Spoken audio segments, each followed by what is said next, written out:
नमस्कार दोस्तों, पंचतंत्र क्लासेस में आपका स्वागत है। अगर इस वीडियो पे आप नए हो तो सबसे पहले इस चैनल को सब्सक्राइब कर दीजिए और पुराने हैं तो वीडियो को लाइक ज़रूर कीजिए। और इस वीडियो को देखने के बाद अगर कुछ डाउट होगा तो कमेंट ज़रूर कीजिएगा। ये वीडियो है क्लास 10th के लिए।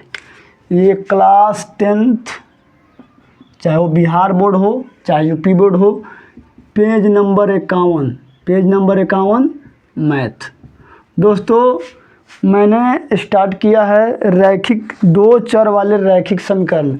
इसका ये तीसरा वीडियो है, बट ये भी क्या है, कॉन्सेप्ट है। ये जो है कॉन्सेप्ट है, इसको समझना बहुत ज़रूरी है। अगर आप क्लास 10th में है तो ध्यान दीजिएगा।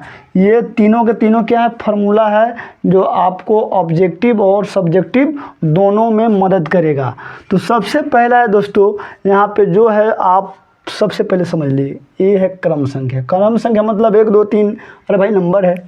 ये है रेखा युग्म, यानी ये किसी रेखा का जो है समीकरण है। ये A1/A2 ये क्या है, मैं अभी थोड़ा देर में समझाऊंगा, अनुपात भी समझाऊंगा। और ये है ग्राफीय निरूपण और ये है बीजगणितीय निरूपण। आपको मैंने फर्स्ट वीडियो में बताया था कि दो चर वाले रैखिक समीकरण को दो तरीके से हल किया जाता है, एक ज्यामितीय और एक बीजगणितीय। ज्यामितीय का दूसरा नाम है ग्राफीय विधि, और बीजगणितीय विधि में 3 विधि है, प्रतिस्थापन, विलोपन और व्रज गुणन। तो सबसे पहले हम जो है किसी भी बीजगणितीय हो चाहे ग्राफीय हो, इसको समझने के लिए इसको समझना बहुत इम्पोर्टेंट है, ताकि आपको कैसे पता चलेगा कि किस समीकरण का हल हो सकता है और किस समीकरण का हल नहीं होगा। तो चलिए, यहाँ पे पूरा एग्जाम्पल के साथ ये सारणी में समझाया गया है। ये आपके NCERT बुक क्लास 10th के पेज नंबर 51 में है, और जो है सारणी 3.4 लिखा हुआ है। तो चलिए हम फर्स्ट वाले को समझने का प्रयास करते हैं। सबसे पहले आपको समझना होगा जो है रैखिक दो चर वाले रैखिक समीकरण। दोस्तों, आपको ये जानना होगा कि कम से कम हल प्राप्त करने के लिए 2 समीकरण जरूरी है। तो यहाँ पे 2 समीकरण दिया हुआ है।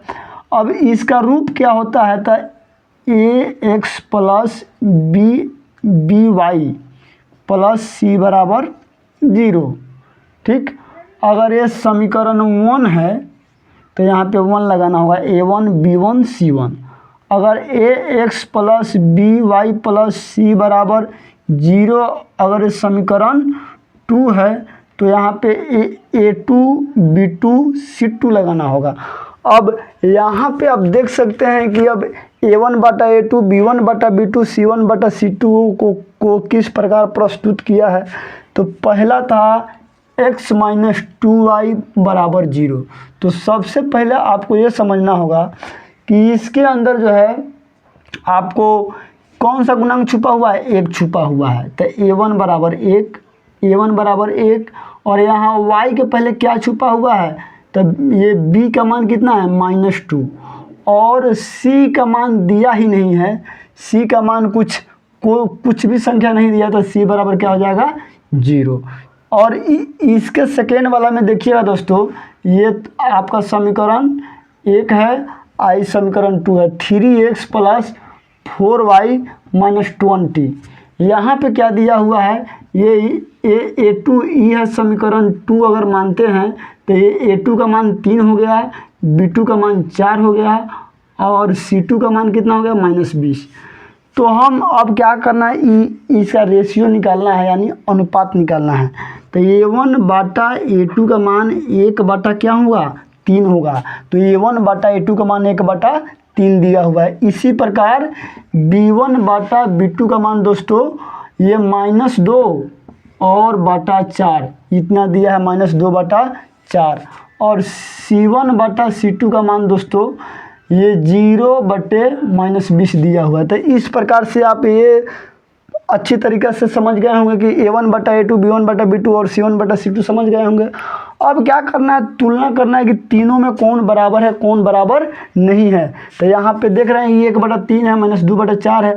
अगर पहला और दूसरा बराबर नहीं है, a1/a2 not equal to b1/b2, यानी A1/A2 बराबर नहीं है B1/B2 के, तो इसका ग्राफीय निरूपण कुछ इस प्रकार होगा, इस तरीके से होगा। ग्राफीय निरूपण इस प्रकार के होगा, और जहाँ पे कट होगा यहीं पे इसका हल निकलेगा।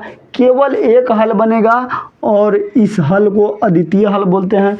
जब एक हल बनेगा तो केवल जो है क्या बोलते हैं, जो है अद्वितीय हल होगा।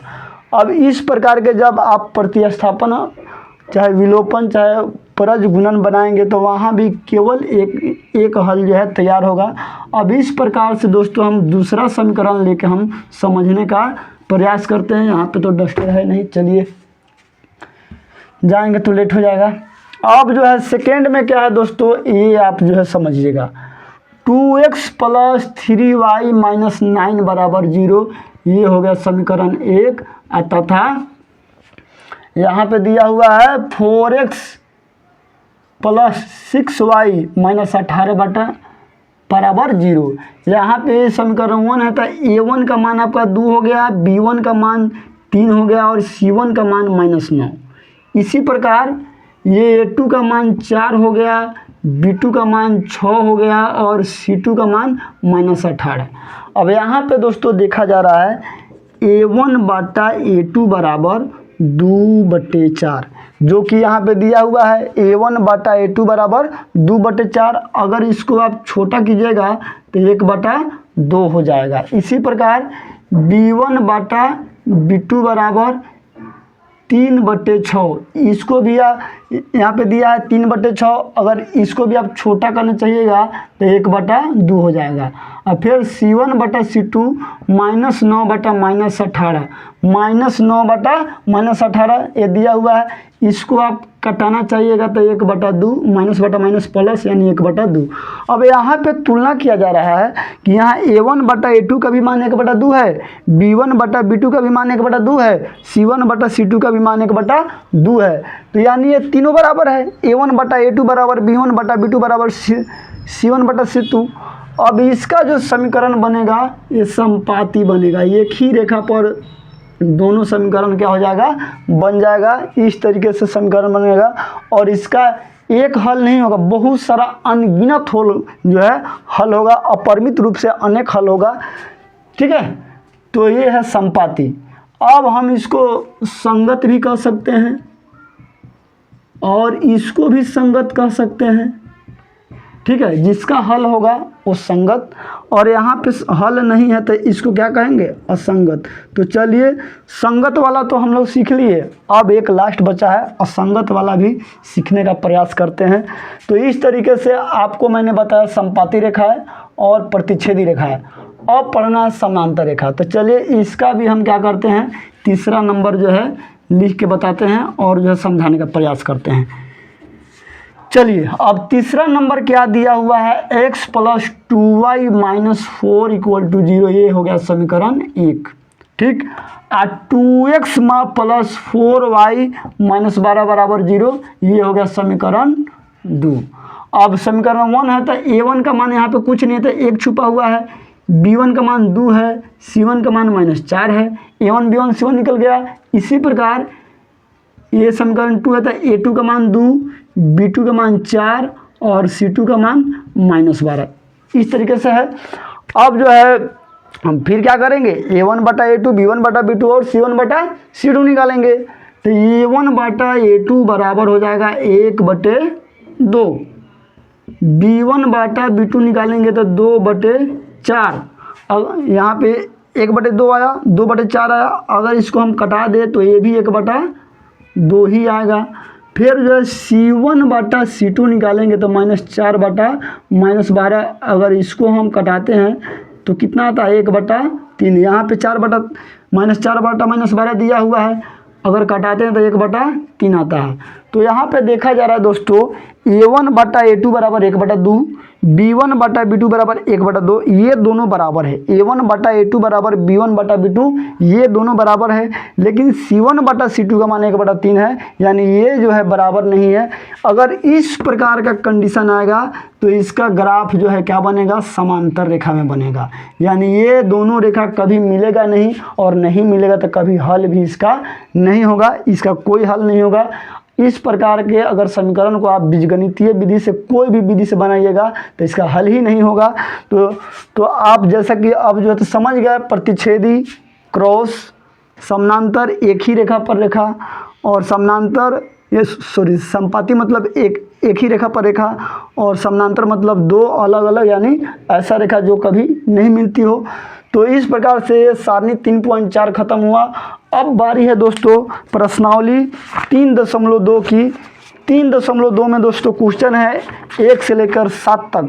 1 से लेकर 7 तक अगर आप क्लास 10th में हो, चाहे क्लास 10th में जाने वाले हो, तो आप मेरे इस चैनल को सब्सक्राइब कर लीजिए, और आपको एकदम serial bye serial play list है क्लास 10th का, इस प्ले लिस्ट को खोलिएगा, पूरा प्रश्नावली 1.1 से पूरा डिटेल्स के साथ आपको मिलेगा।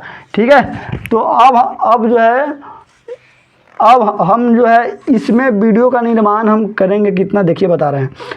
1 नंबर का एक वीडियो बनाएंगे, 2, 3 का और 4 का, 2, 3, 4 का एक वीडियो बनाएंगे, और 5, 6, 7 इसमें मैं 3 वीडियो बनाने वाला हूँ। और ये 3 वीडियो के साथ प्रश्नावली 2.3.2 समाप्त होगा। चलिए मैं इतना बोलने के बाद अपने वाणी को विराम देता हूँ। जय हिंद, जय भारत।